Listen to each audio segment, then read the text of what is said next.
Tom Schweik. Thanks for coming this evening. This is a fantastic crowd. It took, I think, 94 signatures to require the auditor's office to show up to do the audit of the city, the petition audit. I think half of the people who signed maybe are here. We were right at 50 people. The good news is we have a fantastic crowd.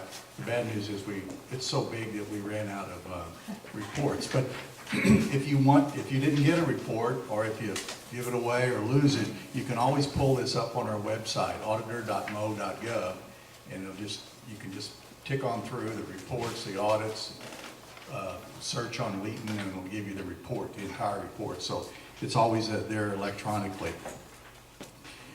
This evening I have with me Spence Jackson, who's our media director, and he's turned on the camera.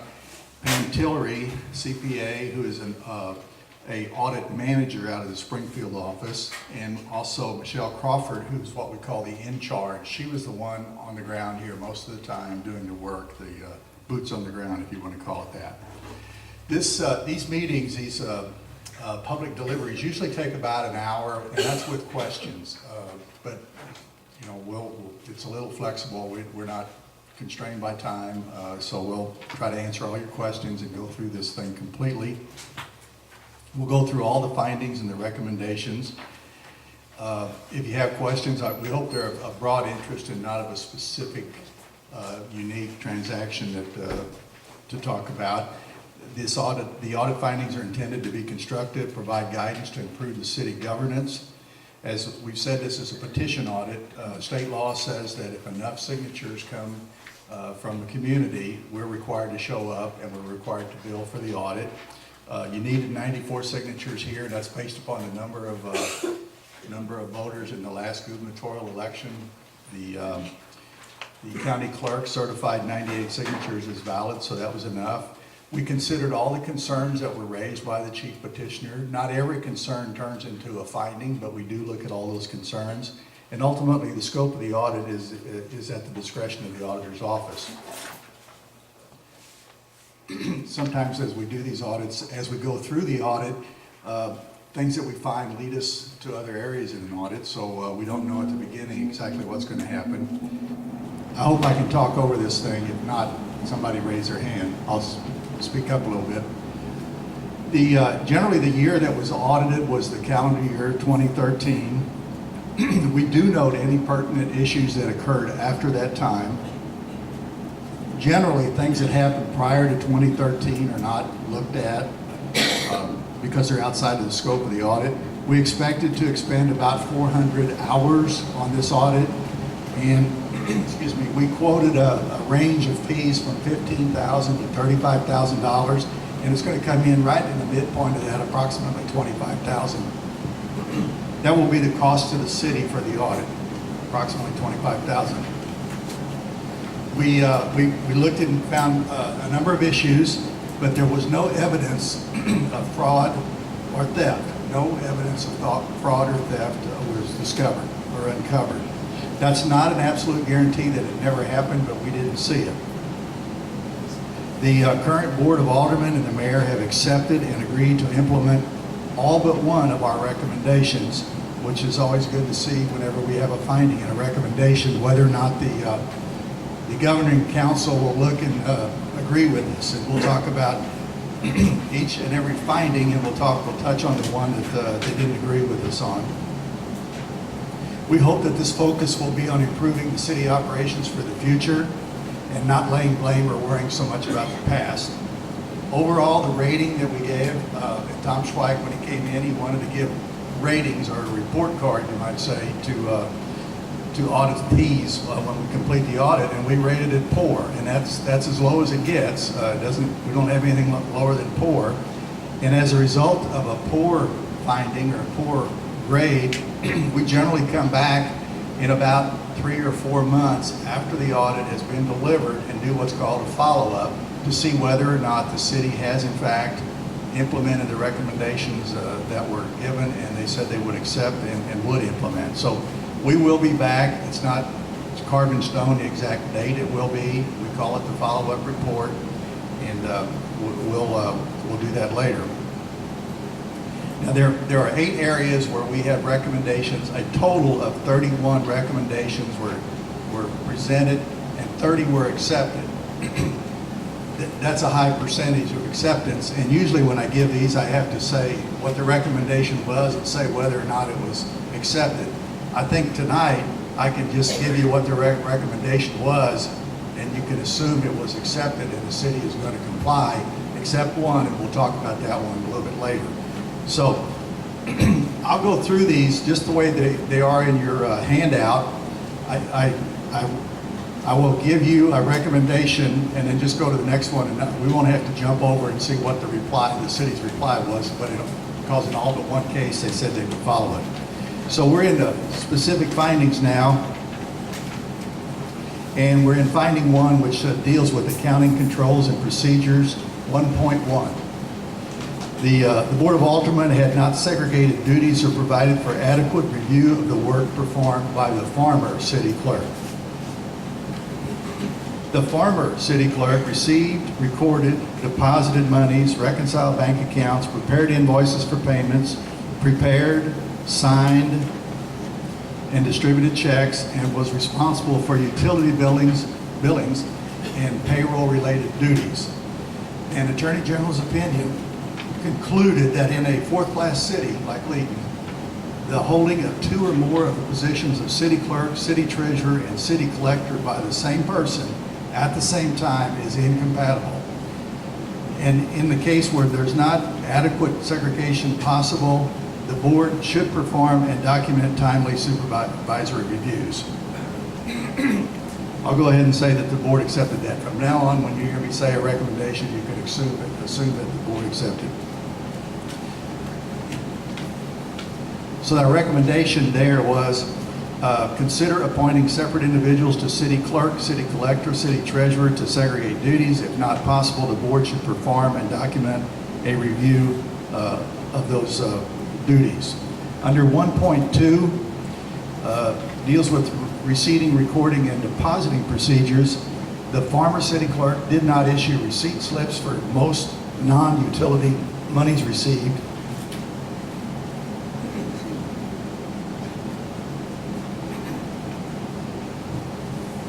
The former clerk did not use official pre-numbered receipt slips, did not always indicate the method of payment, and the former city clerk did not deposit monies collected timely or intact. So our recommendation there was to use official pre-numbered receipts for all monies received, deposit the money timely and intact, and reconcile the composition of deposits to receipts. Under 1.3, bank accounts, the former city clerk did not maintain book balances or perform bank reconciliations for 7 bank accounts. One of the accounts, the cemetery savings account, incurred $270 in service charges and only accrued $6 in interest. Our recommendation under 1.3 was that reconcile the bank accounts each month, investigate any differences, maintain a book balance for the cash in each account, and consider consolidating some of these 7 bank accounts. Under 1.4, gross receipt taxes, in 2007, the telephone company began distributing gross receipt taxes to the city as part of a legal settlement. Because the city had not placed the gross receipts tax on the ballot for citizens to approve, it was not eligible to retain those monies. The city tried to return the monies to the telephone company. The telephone company wouldn't take it, returned it to the city. So between November of 2008 and the end of 2013, the city collected $52,700 in an interest-bearing account. Our review, the auditor's review, says the appropriate disposition is to turn these monies over to the unclaimed property fund held by the state treasurer. Our recommendation was to dispose of these gross receipt taxes and the associated interest accumulated prior to August of 14, just last month, in accordance with state law, and that's because you've adopted the utility tax now. Here's the one response that didn't agree with what we recommended. The response is, the public vote on the gross receipt tax passed, these monies will be placed in the general fund. So the board wants to hang on to that $52,700 amount and not turn that over to unclaimed property of the state. And from now on, the money that is coming in is clean money, you might say that. We do have a comment. Whenever we get a reply that doesn't agree with us, we sometimes have what's called an auditor's comment. So we quote section 447.532 of the revised statutes of Missouri that states unclaimed intangible property shall be turned over to the state treasurer, and the August 2014 voter approval is not retroactive. It doesn't apply to anything before that date. Under 1.5, check signers, only one signature is required on the city collector account, and that's used for depositing utility payments, utility deposits, business license fees, building permit fees, and animal license fees. We had a recommendation under that to require at least one member of the board to sign these checks, and the response was that will happen. Under bond coverage 1.6, the mayor and the mayor pro tem are authorized signers on the city bank account, but they were not covered by the fidelity bond, security bond, and the former city superintendent occasionally collected utility payments, and he was not covered by the bond. Our recommendation there was to maintain bond coverage for all officials with access to city assets, allow only bonded employees to collect payments, and that's been accepted, implemented. Okay, we go to finding 2. This talks about restricted revenues. Tracking and recording restricted revenues. The city's not properly tracking and recording those restricted revenues. The city deposits state motor vehicle related revenues, police officer standard training fees, often called post fees, law enforcement training fees, capital improvement sales tax monies, and law enforcement sales tax monies. Those are all going into the general fund. The city tracks the receipt of these funds, but does not track disbursements and balances of these restricted monies, so it cannot be determined which part of the general fund is restricted monies. And we recommended there that it's necessary to determine the amount of those dollars that are restricted and establish separate funds and separate accounting for these restricted funds. Under 2.2, allocation of salaries and disbursements. The city failed to allocate some costs between funds and did not have documentation to support the allocation of some disbursements. The city did not allocate $18,659 in personnel costs and $7,175 in goods and services. So the general fund covered costs attributable to other funds. And the city had no documentation to support its allocation of $14,228 in workers' comp, property and liability insurance, compensation, property and liability insurance. Our recommendation there was to properly allocate these costs and support the allocations with adequate documentation. We're going to finding 3. The former city clerk made adjustments to customer accounts not allowed by ordinance. This is over in the water and sewer system area. We identified 3 customer accounts that had penalties removed for reasons not covered by city ordinances. The former city clerk also made changes to a local school district account and a local fire district account so that penalties would not be assessed, but there was no documentation that the board had waived the penalties for the school or the fire district. These adjustments should be verified and approved by an independent person to ensure they are legitimate, and report of adjustments should be presented to the board for review. Our recommendation, require review and approval of all adjustments by someone independent of the utility system, retain the supporting documentation, and ensure only adjustments allowed by city ordinance are made. Under 3.2, under delinquent accounts, the former city clerk did not monitor delinquent utility accounts, and the board had not developed policies and procedures for pursuing delinquent accounts and monitoring utility account balances. As of March of 2014, 303 accounts totaling $19,791 were over 60 days delinquent, including 180 accounts totaling 13,000 that were more than 5 years old. Our recommendation under 3.2 is to establish policies and procedures regarding the collection of delinquent accounts. Under 3.3, late penalties and shut-off procedures, the former city clerk did not follow the city ordinances regarding late penalties and service shut-off.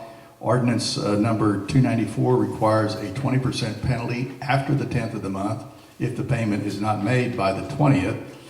Water service is to be disconnected and a $40 fee charge. And we identified 4 customer accounts with balances past due for 90 days, but only one had the water service shut off. Our recommendation was that the city follow the utility ordinances for late fees and service shut off. Under 3.4, the former city clerk allowed some customers to make partial payments for utilities without the board's approval. The former city clerk said she had customers sign a hardship agreement, but none were available for the accounts that we reviewed, and the board was not aware of the agreements and did not approve of those plans. Our recommendation under 3.4 is the board establish a policy for payments over time, review payment agreements, and ensure signed agreements are in place for partial payment arrangements. Under 3.5, non-sufficient funds checks, the former city clerk notified customers of bad checks but did not make any other follow-up efforts, did not adjust monthly utility bills to include amounts due for previous payments made with bad checks. The city charges $20 for each bad check, but does not ensure this offsets the bank fees, and no city ordinance or policy exists allowing this fee. So our recommendation under 3.5 is to establish procedures for the collection of bad checks, adopt an ordinance for bad check fees. Under 3.6, utility deposits. The former city clerk did not prepare a monthly list of the $40 utility deposits on hand and reconcile the list to a deposit reconciliation report or the balance in the city collector bank account. We identified a $150 shortage here. Our recommendation under 3.6 is maintain adequate records of customer deposits held and periodically reconcile them to the deposit reconciliation report and to the bank account balance. Under 3.7, bulk water sales. The city does not have a meter on the bulk water dispenser. It cannot reconcile bulk water sales to the monies that are received. We recommend that they meter the bulk water dispenser and reconcile these sales to the monies received. And under 3.8 audits, the city does not obtain annual audits of its water and sewer funds as required by section 250.150 RSMO. Our recommendation under 3.8 is to obtain these annual audits of the water and sewer funds as required by state law. Okay, we're going to go to finding 4, which is the payroll. 4.1 deals with overtime. The city paid significant overtime during 2012 and the first quarter of 2013 that was not approved by the board or the mayor. The city paid the former superintendent $30,554 in overtime. The salary for that person was $33,592. The city paid the former city clerk $8,636 in overtime, and the salary for that person was $27,373. Some of this overtime was recorded on timesheets which were not signed by the employee or an approving official as required by city policy. Non-working time was included as hours worked when calculating overtime, which is not in accordance with city policy, not required by the Fair Labor Standards Act. The board did not document approval of payroll payments made to employees totaling $100,000 payments and made to a contract labor totaling $712. So our recommendation under 4.1 is perform adequate reviews of time records, payroll payments, properly monitor overtime to ensure overtime is necessary and approved, and ensure compliance with the city's overtime policy and with the Fair Labor Standards Act. Under 4.2, leave and final paychecks, final paychecks. The board does not track leave balances for city employees. Vacation and sick leave hours are allowed to be carried over annually with a maximum balance, and vacation leave is paid out upon termination. There was no documentation to support the amount of vacation leave paid to the former city clerk and the former city superintendent upon termination. Based upon the maximum allowable carryover for vacation leave, we determined the former city clerk was overpaid $684. The former city superintendent was overpaid $1,001.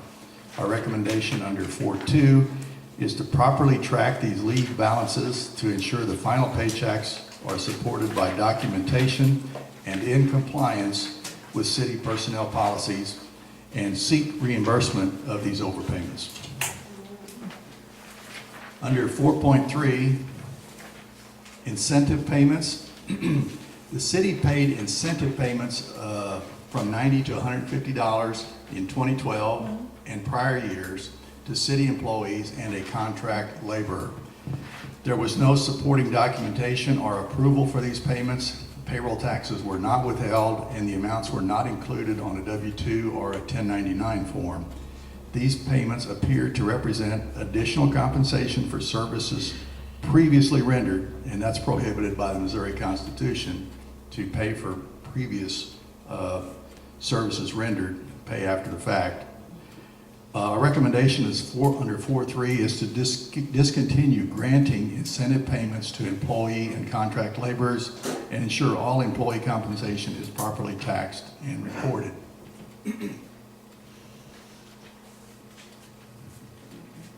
Under 4.4, salary ordinance. The city has not updated its ordinances to establish the compensation of employees since 1984. Our recommendation here is update the city ordinances that establish the compensation of employees. Under finding 5, disbursements, approval process and oversight. The board does not retain a list of bills approved, does not document its approval of individual invoices, does not approve some non-payroll disbursements prior to payment.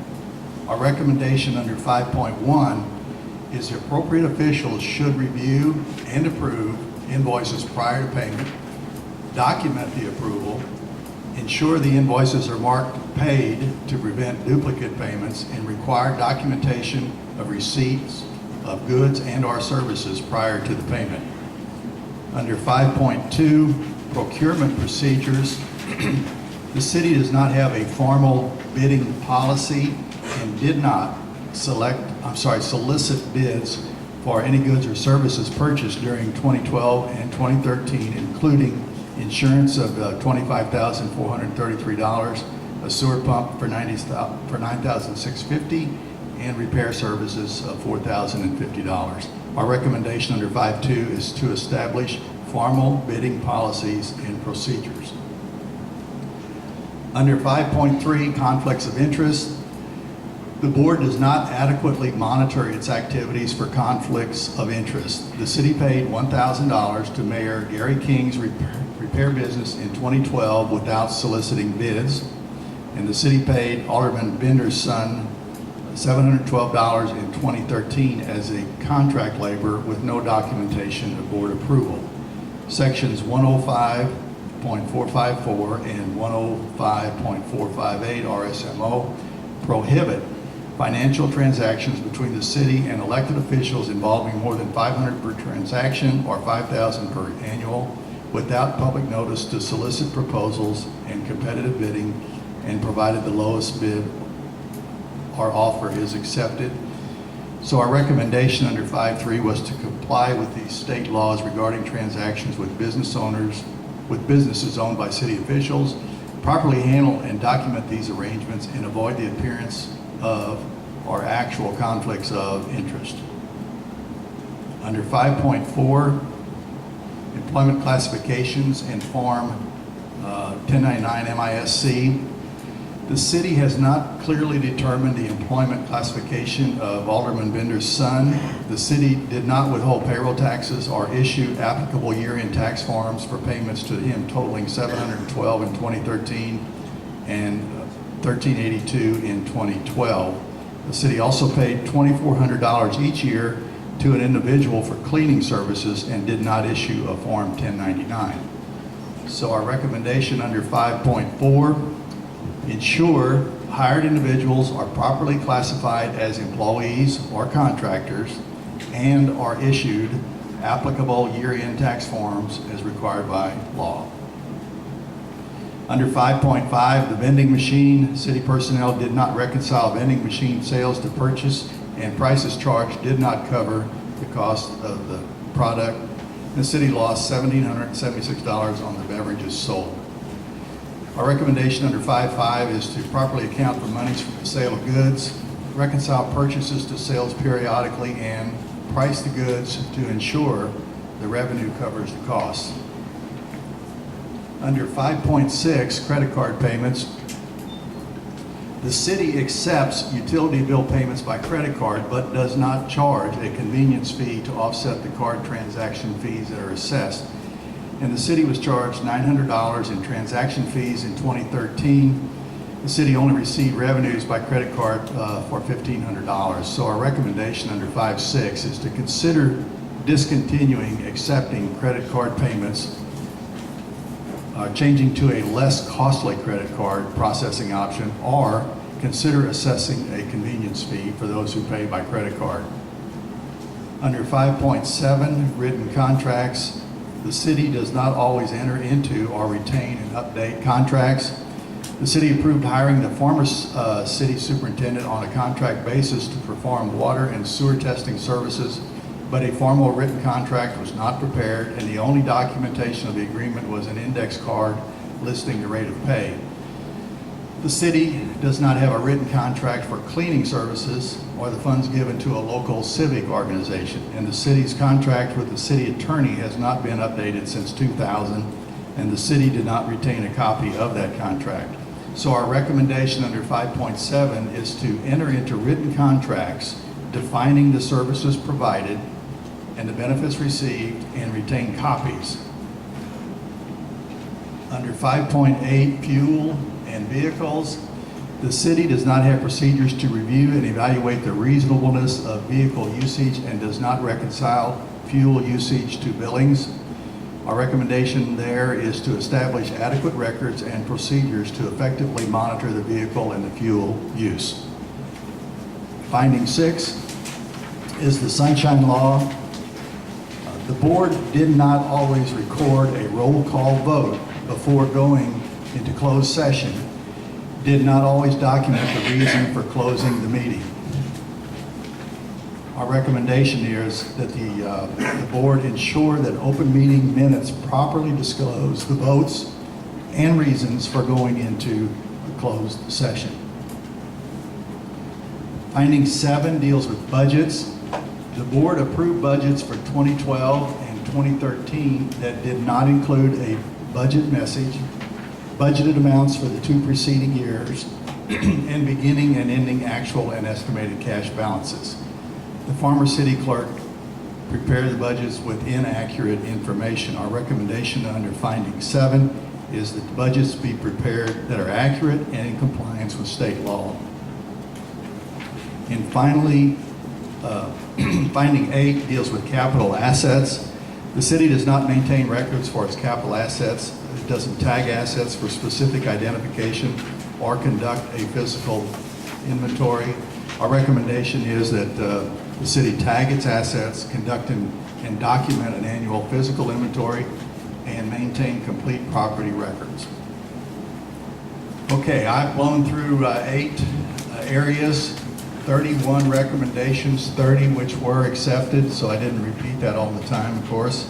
And the one that deals with the telephone tax is the one that the city said, no, we're going to hang on to that money. I've often told people that ask, well, what are you going to do about that now? When not necessarily in this case, but other cases, and I kind of glibly always say, we do not carry badges. There's a guy here with a badge. and we don't carry guns.